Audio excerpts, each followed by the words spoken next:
Coming up next, On the Spot. It's the last show of 2005 and we're going out with a bang. THQ's stopping by with the outfit and Full Spectrum Warrior 10 hammers. Plus we'll play Black, take a look at Fight Night Round 3, and Ghost Recon Advanced Warfighter. Plus we'll step into the box with MVP 06 NCAA Baseball. I guess that last one's more of a ping than a bang. Either way, year's over, folks. We're live and on the spot.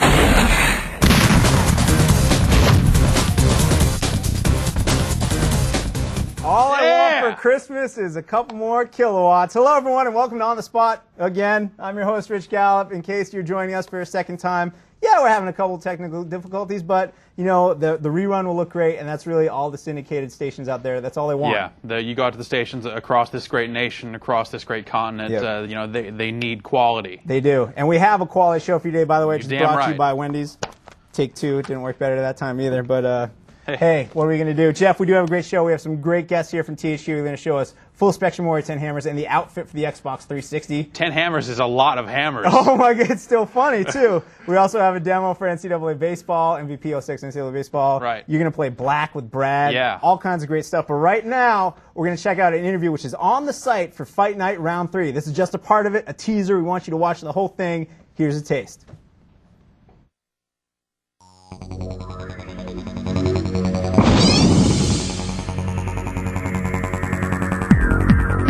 I'm like the prize fighter giving left jabs, left hooks, overhead rights, followed by an uppercut, turning out your lights.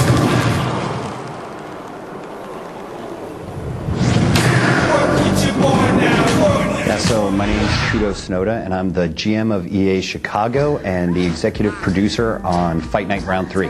First of all, in the game, we've got these great new impact punches. So, you know, the great thing about boxing, like what separates it from every other sport, is like at any time in boxing, you know, one punch can totally change the fight. That's the real drama of boxing. That's what keeps you on the edge of your seat when you're watching a fight. And so we wanted to get that same kind of, you know, one punch can change a fight feeling into our gameplay in Fight Night Round 3. So we've got these three big new impact punches. So, you know, last year we added the Haymaker, which allowed you to control the power of your punch by cranking back on the analog stick and letting it fly, and that would, you know, you add more power to your punch, right? So that's one of the impact punches, is the Haymaker.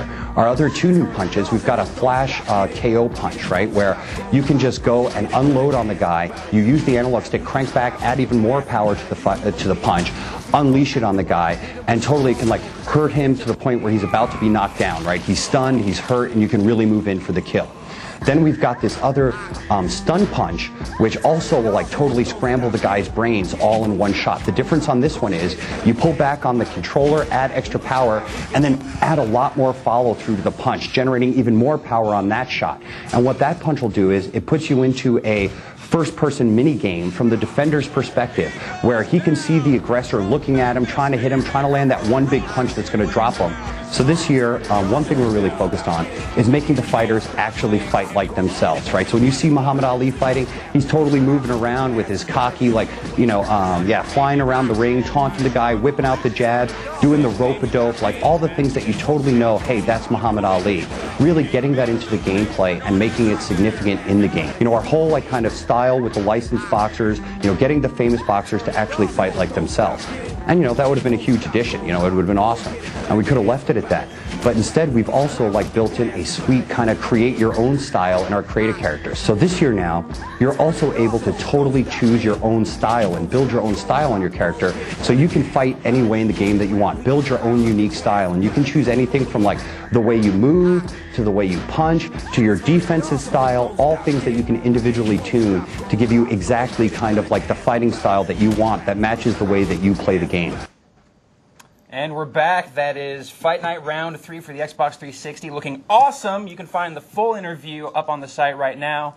At the moment, though, I'm here with Damian Garcia from THQ. Damian, how you doing? Good. Nice to be here. It's good to have you. You're here showing off Full Spectrum Warrior 10 hammers. Yes, sir. Now, this is the sequel to Full Spectrum Warrior. Yes. Now, for the people at home, maybe not familiar with Full Spectrum Warrior, give them the quick rundown.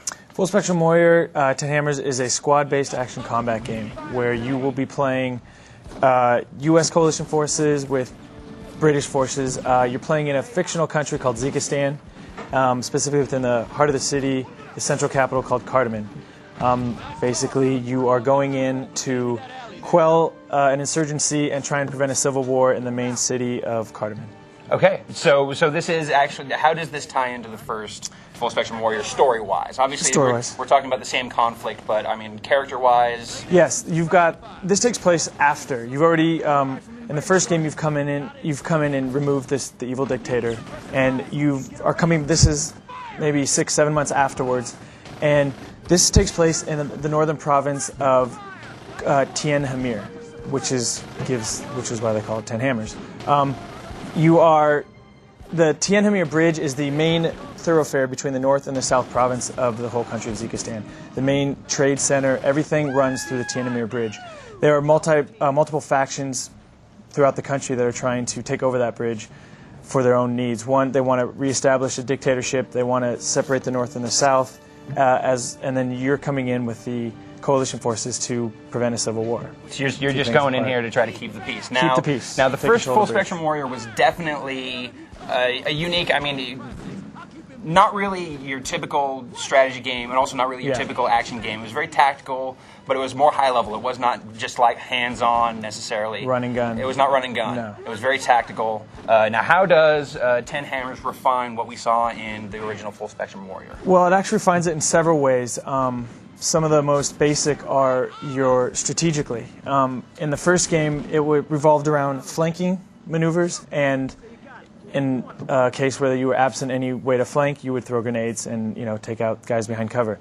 We've opened the game up with precision fire, multiple buddy teams, airstrikes, being able to control mechanized units, and actually entering interiors. All of these increased infinitely the level of strategic gameplay available. All right, so let's talk about vehicles. What sort of control are we looking at with vehicles? You've mentioned got like Bradleys. You've got the Bradley. There are tanks, and those are the two main mechanized vehicles that you can control, along with being able to call in an airstrike, an Apache helicopter airstrike, which is awesome to watch. Just lays waste to entire street corners. So, in addition to this, what else are we looking at here? You'll see right now, we took our one 4-man squad and broke it into two 2-man squads. Completely independent, can be controlled one from the other, which is something you weren't able to do in the other one. You could bound, which would allow you to have 2 guys go to one spot and then follow up with the other 2. But this one, I could keep them apart the entire game if I want. There's no reason. We're talking double the squads. Double the squads. Instead of 2 4-man squads, you got 4 2-man squads. And you had mentioned also that there were different groupings that you could do with those squads. Yeah, so you've got your normal, he's regrouped it, so we've got our 4-man squad here. But not every squad you have is going to be necessarily comprised of 4 soldiers. You'll have 3-man squads, you'll have 2-man squads. Your Bradley is considered a squad all by itself. Excellent. So we're talking just a whole bunch more tactical options. A lot more tactical options. For you to explore here. Now, you were saying about interiors. How does that affect just the tactical nature of the game? Well, he's actually coming up on one right now. What that allows you to do is when you go in interiors, there's a lot of, you can get to a second story of the building, which gives you the tactical element of, height. Wow, you just get your elevated positioning over somebody else. So you definitely get a vertical advantage over the enemy. Exactly. Or additionally, the enemy could have a vertical tactical advantage, and they do. And you'll find snipers all throughout the different levels. Second stories looking down, where cover doesn't matter then. They can shoot down over it. Excellent. Well, as he continues to advance through this building, I've got a question here for one of our viewers here. Sure thing. This is from Brett Parsons in San Ramon, California. I was a huge fan of Full Spectrum Warrior on the Xbox and the PC. The only complaints I had about the game were its relative short length and my squad's limited arsenal. Will 10 Hammers add any new weapons or tactics to this already amazing game system? It will. Some of the tactics we talked about already. In terms of size, the biggest level on the first game is now the size of the smallest level on this game. So we're talking just an exponential. It's huge. Just it's growth in huge. size. There are 12 single-player levels along with 8 multiplayer levels. Excellent. Well, it sounds like there's definitely a lot more Full Spectrum Warrior for you to sink your teeth into here. A lot more meat on platforms that we're looking at. Obviously, we're playing this on the Xbox right now. PS2 and PC. PS2 and PC. And Ed, do you have a release date? It's going to be March. It's March. going to be in the month of March. March 2006. Simultaneous, yes. Excellent. Well, Dami, I want to thank you for coming by and showing this to us. Thank you very much. It's been a pleasure. Next up, we've got an interview with the makers of MVP 06 NCAA Baseball. Here's a little taste of that. Thanks, guys. We're here now with Ben Brinkman, who's the producer for NCAA 06, what is it, MVP 06 NCAA baseball. Correct. How you doing, man? Pretty well. How about you? Yeah, I'm doing great. It's about time we had a college baseball game, right? I agree. Yeah. I definitely agree. So we're taking a look at the game here. There's some pretty substantial control tweaks that have gone into the game this time around, huh? Absolutely, yeah. We wanted to reinvent ourselves with MVP 06, or we didn't want to just release MVP 05 version 2. We wanted to create a different experience, so when people went out and got this game, they were experiencing something for the first time, you know, and college baseball is unique in its own ways, and we tried to capture that as well. But one of the features that we implemented, which I'll be showing you in a second when we get into the game, is load and fire batting, which is on the right stick. So I'll get into the game here, and we'll get going. But basically what it is you pull back on the stick and push forward, just like a typical, like Tiger Woods, like you played that before. But what the stick does is it mimics what your arms do. So if I'm a left-handed hitter and the pitch is inside, I'm going to pull back and then up towards about 2 o'clock on the controller. If the pitch is on the outside, I'm going to pull back and push towards about 10 o'clock on the controller. So I'm really extending my arms, keep my arms in, and making it feel more organic and intuitive. So as you can see here in the game, we've also done a lot of new script work with the NIS. We've really tried to capture the team atmosphere. Guys were patting each other around, you know, like teamwork, team spirit. It's more about the name on the front than the name on the back, as the saying goes. So I'm actually going to switch over to bat here. So here's the pitcher's, you know, I have it in strikes only right now, which is a new mode as well in our game. So it's only strikes, just what it sounds like. This is especially fun in that two-player game where you're playing your buddy who's just like, stop throwing balls, you know. So now you have to throw strikes. So here we go. I'm pulling back. That was a curveball. He got me off guard. As you can see, we still have the hitter's eye in there. So it helps you figure out what's coming. You know, if it's red, if it's a breaking pitch, if it's green, it's off speed. Or you can still check your swing. It's really hard to talk and play at the same time. Absolutely. But here, we'll get it. So again, pulling back on the stick about right now. There you go. And then you push, that pitch was inside. So I pulled back and pushed that towards about 2 o'clock. You can swoop the stick, you know, like a fight night hook motion, or you can just go back and just straight to the spot. Really, whatever feels more comfortable. When we were putting this feature in, we wanted to give the user a choice to do, you know, if they wanted to do that. I prefer the swoop fight night motion.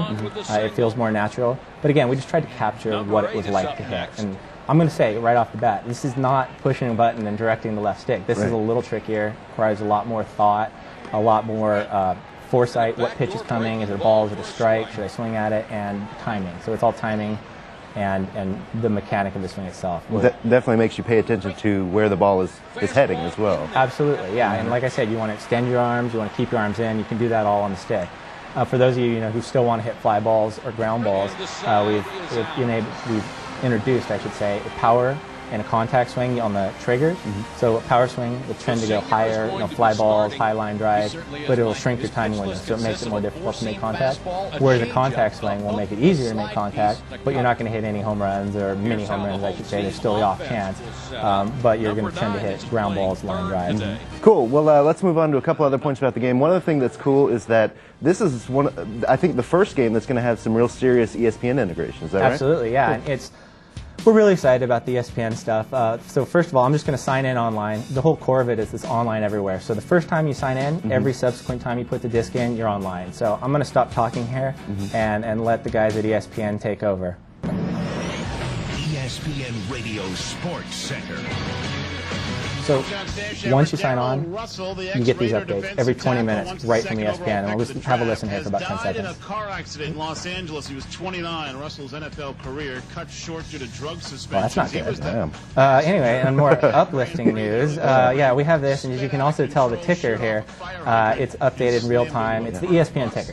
These are the 20-minute updates that you'd hear on sports radio. If you're listening to sports radio and you hear John Kester chime in every 20 minutes, it's the same update pushed to your machine. So if you go into the game, you come out, typically games last about 35 minutes, you're going to get a brand new update right off the bat. So we're really excited about this. The ticker's available here, it's available in loading screens, it's available in the batter pitch review of the game, and finally we have ESPN News, which is available in the online module. If you go in there, you can read all the current stories on ESPN.com. Awesome, Ben. Thanks so much, man. Thank we appreciate it. Thank you. All right, and we'll have our preview of NCAA 06 MVP 06 NCAA baseball up today.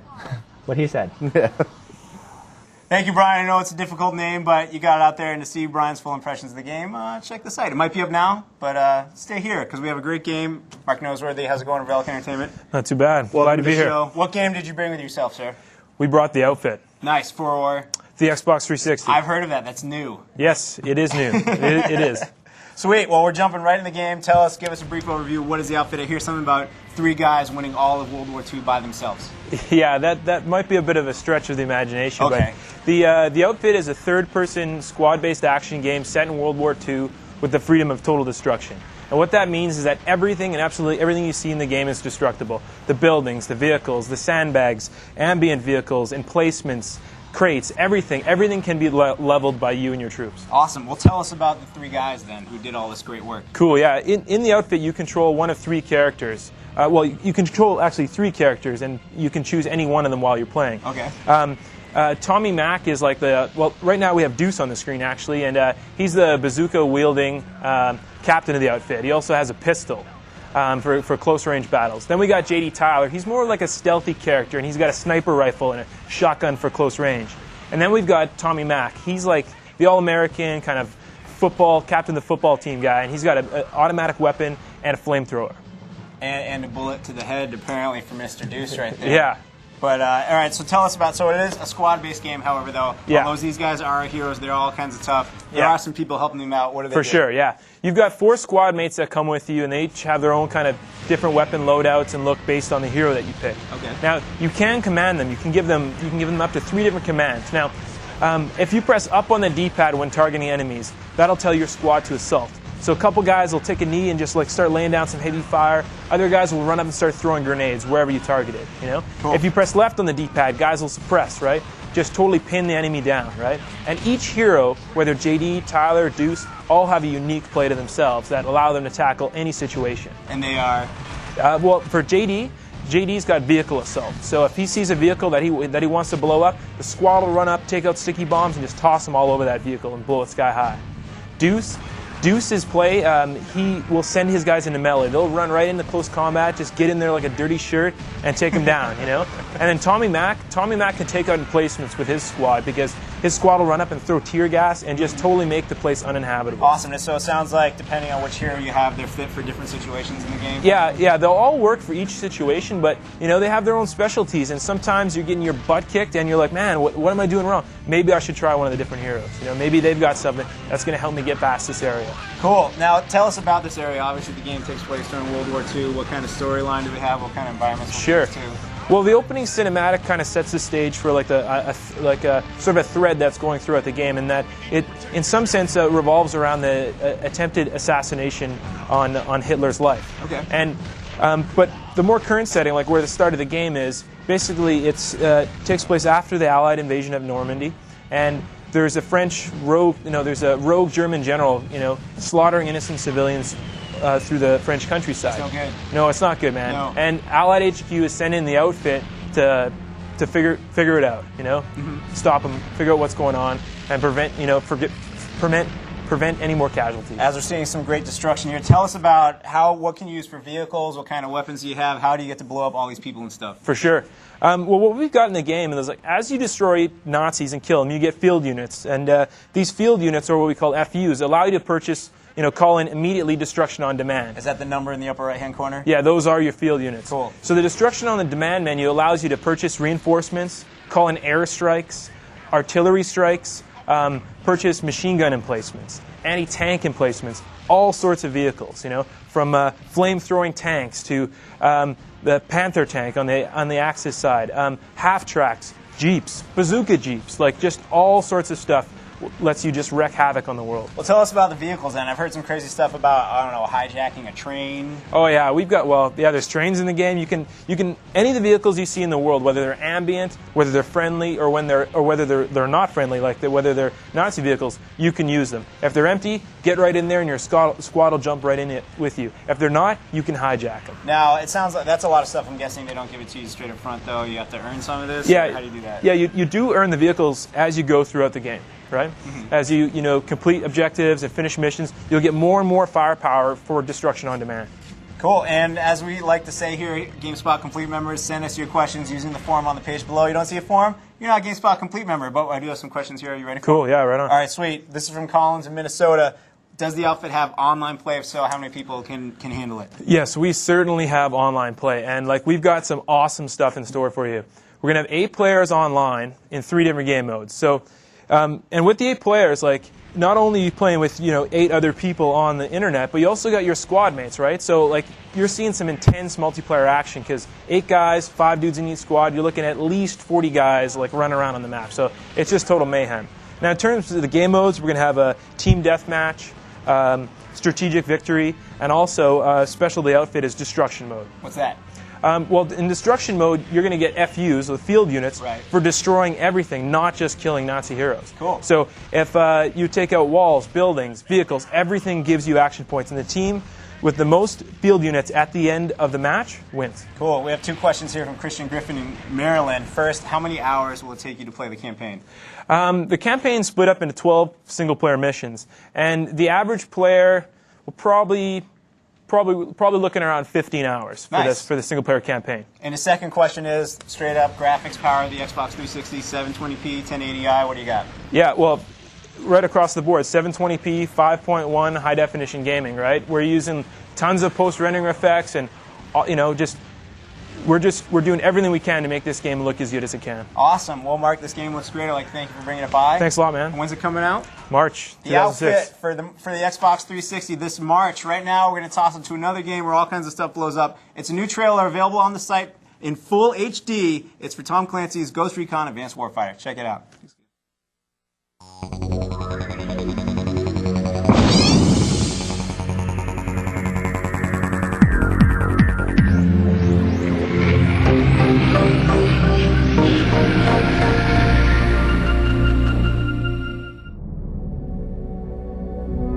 Captain Mitchell, this is the President. After everything you've been through, including saving my life, I have to call on you one last time. NORAD's network security has been breached. 4 of our ICBMs have gone off the grid. Russia and China have itchy fingers and sketchy intel, so they've just raised their security levels.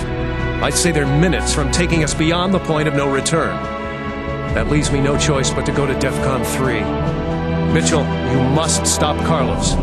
We're talking about minutes. Moving to position.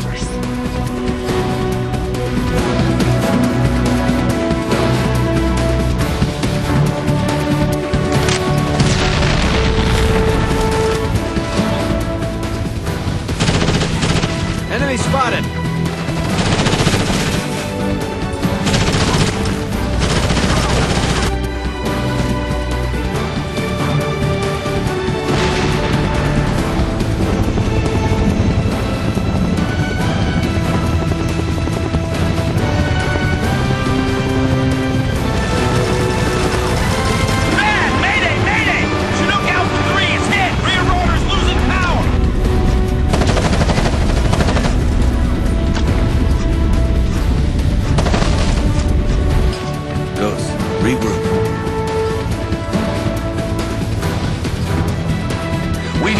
Captain. A big one. Captain Mitchell.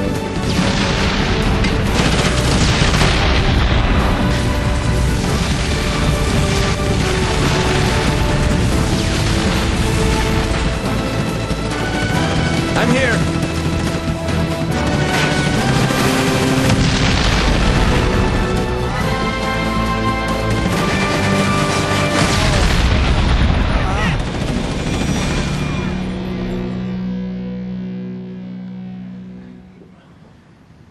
And that is Tom Clancy's Ghost Recon Advanced Warfighter, coming to the Xbox 360 in 2006.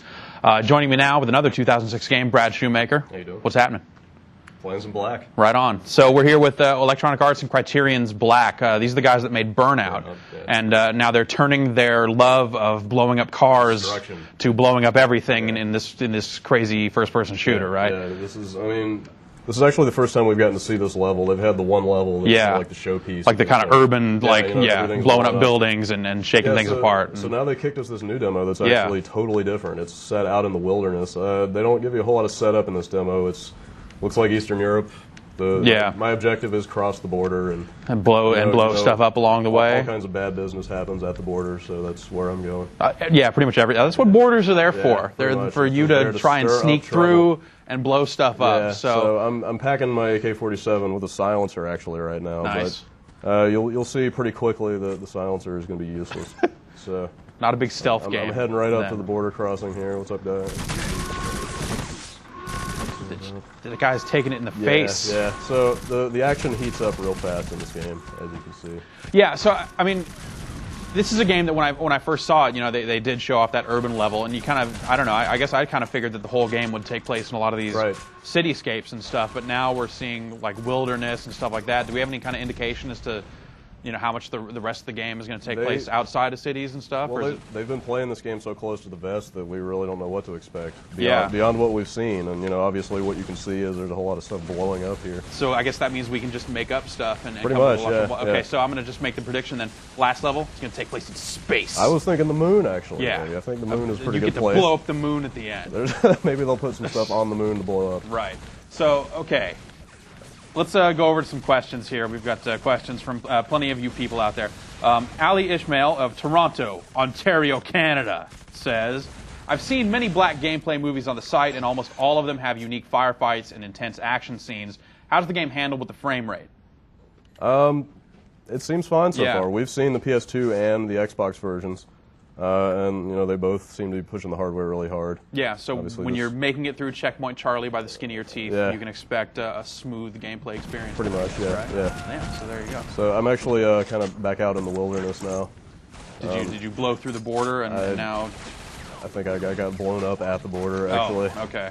But, so what is in the wilderness? What is there to blow up? I know in that city level there's plenty of I just blew large something towers. Up right there you go. I mean, there's little bits of explosives everywhere. It looks like a ton of the stuff in the environment is destructible. Now, is it one of those things? Because I know that's something that the minute a game tries to blow up a million different things, that you instantly almost always find the one thing that you can't blow up. Right. Like, oh man, have you found that yet? Is it? So far, it's been really good about showing you something that looks like it should blow up, and then you try it, and it totally does. Okay, cool. I mean, like there was a truck earlier, and I thought, hey, I'd like to throw a grenade under there and watch it go sky high, and it did. That's exactly what happened. Fantastic. Okay, Anthony Jolly of Laurel, Maryland says, is there going to be a co-op mode? Well, again, they're not talking too much about specifics yet. So. I think one of the things they have said, I know there's not going to be any kind of like multiplayer component. Yeah, they're really focusing on. I mean, they basically want to make an action movie with this game. That's what they're going for. So obviously, they need to kind of tailor the experience in certain ways to make his follow-up question is, and what about a 360 version? Hey, that's anyone's guess at this point, right? There's no way to tell. I mean, it would be nice. I would almost, if I had to guess, I'd say probably. Yeah, or at least, a sequel. It is certainly possible, MX48, straight out of London, England, says how many weapons will be in the game? Again, so anybody's guess. I mean, okay, well, how many weapons have you seen so far? Okay, there's a really ripping shotgun. There's this AK-47. In the city level, I believe there were some submachine guns. There's a rocket launcher. There's a crazy rocket launcher. Pistols. I mean, it's all kind of real-world stuff, maybe beefed up a little bit, but... Yeah. Another question, just to get this out of the way. Josh Atkins, Greensboro, says, is the Xbox version of Black going to be backwards compatible with the Xbox 360? Probably not right out of the gate, judging by how they've been handling backwards compatibility. But this is one of those games that you'd probably expect them to try to work on pretty quickly. This has got to be one of the biggest Xbox games of next year. Just by virtue of their the 360 like 4 out Xbox already. games coming out. You have to figure, Microsoft is going to prioritize this to get it running as fast as they can.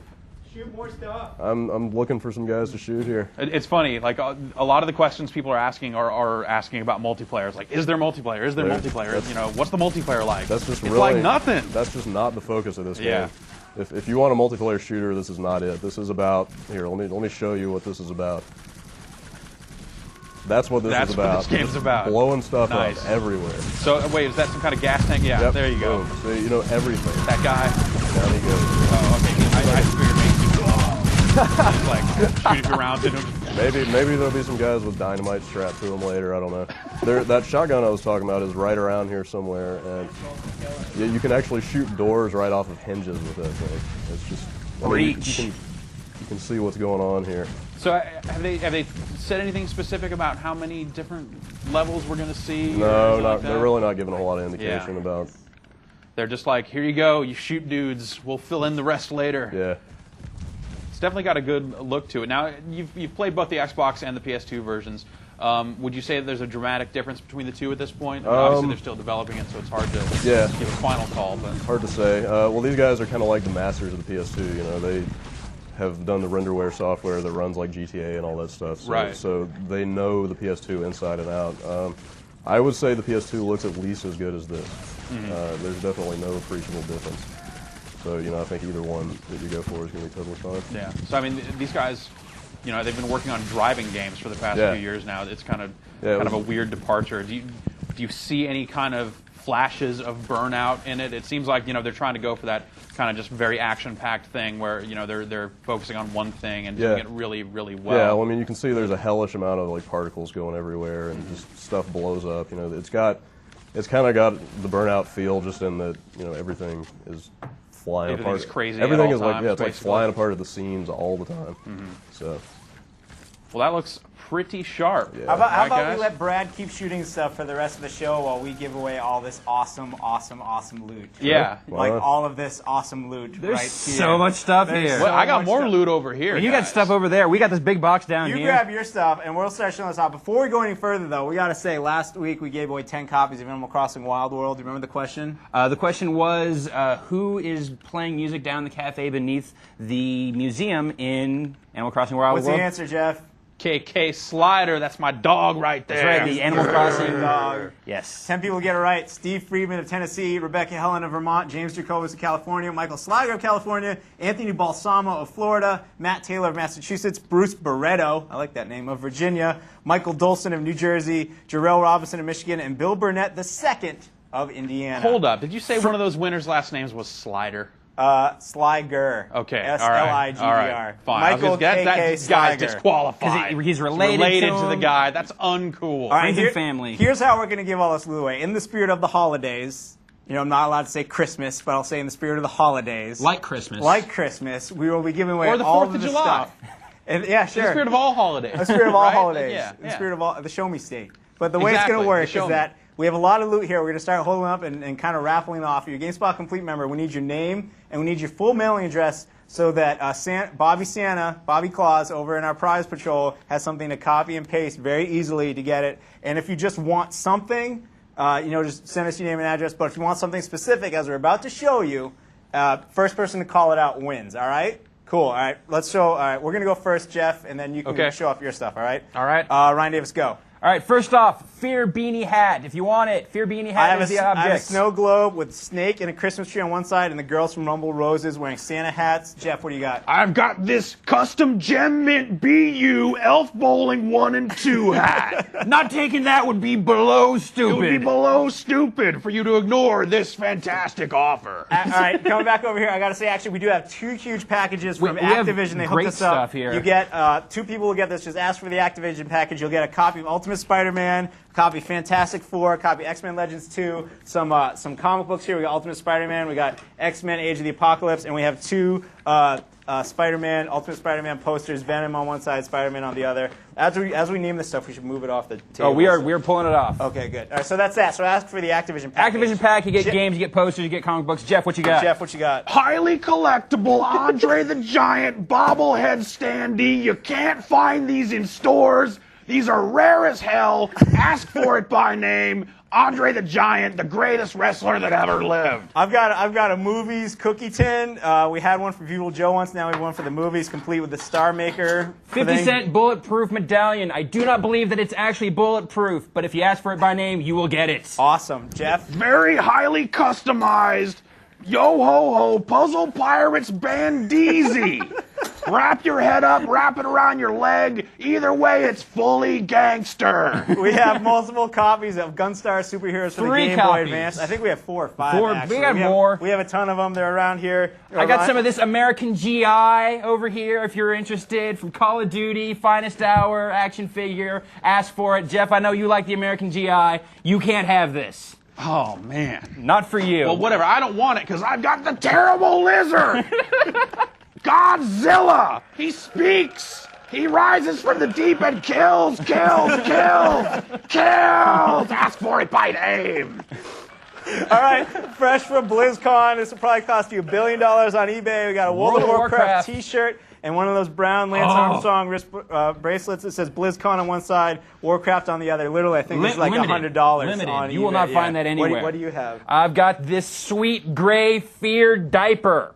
Awesome. It is That's a diaper. it. That's all there is to it. Fear diaper. Jeff? Over here, I've got a hell of a deal for 35% below Beckett. I've got this Metal Gear Solid comic book. It's got a sticker on the front of it that says how to buy it because it's some kind of promo item, but it's a comic book inside. I don't know how we offer these things for such crazy low prices. Oh, you're losing it, brother. You're losing it. I've got this. I don't even know what this poster is. I'll tell you what I have. I have a True Crime New York City T-shirt. Run the streets. That's a long sleeve. sleeve. This is long sleeve. I know it's Jeff's favorite. Oh, you know what? We're gonna throw this in with it. We got a True Crime New York City. You get those poster. too. You just ask for the True Crime pack, you get it. We'll get it. We'll give True you Crime all double of it. pack. True Crime double pack, tactical folder. Well, you asked for it. I can step it up. These Coca Polo handles and this fine Game Tap scarf. The service might not work so well, but this scarf will probably keep you warm in the cold of winter. Oh, we got a Fear T-shirt.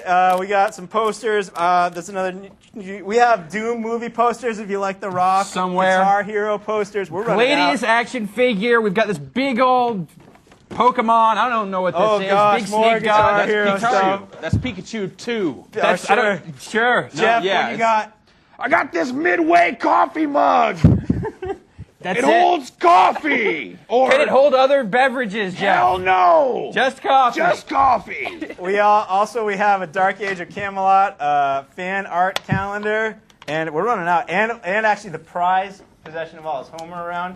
If you like Homer, like I do, then you want these 5 Homer stickers saying "woo" with ExperienceGame.com on them. I think. Do we want to take it to the grand finale?